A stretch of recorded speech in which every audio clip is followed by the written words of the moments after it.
Hello friends, welcome back to my YouTube channel. आज हम इस वीडियो में बात करने वाले हैं तमिल की तरफ से आने वाली चारी 111 मूवी के बारे में, जो अब हिंदी में आ गई है। तो आइए उस पर बात करते हैं। मूवी के अंदर आपको वेनेला किशोर, संयुक्ता विश्वनाथन, पवनी और मुरली शर्मा देखने को मिलेंगे। मूवी के अंदर आपको एक्शन कॉमेडी देखने को मिलेगी। चार्ली 111 मूवी को देखने के लिए आपको 2 घंटे 10 मिनट का टाइम देना पड़ेगा। मूवी की अगर कहानी की बात करें तो आपको एजेंट चारी की कहानी देखने को मिलेगी, जिसे वेनेला किशोर ने निभाया है। कहानी की अगर बात करें तो आपको हैदराबाद में एक टेररिस्ट अटैक होता है, जो एक इंसान टैबलेट खाकर मॉल के अंदर आता है और वहां पर ब्लास्ट हो जाता है।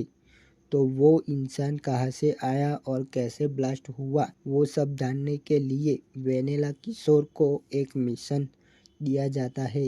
अब वेनेला किशोर कैसे उस टेररिस्ट अटैक को रोकेगा और उन अपराधियों को कैसे पकड़ते हैं, वो जानने के लिए आपको चारी 111 मूवी देखनी पड़ेगी हिंदी में।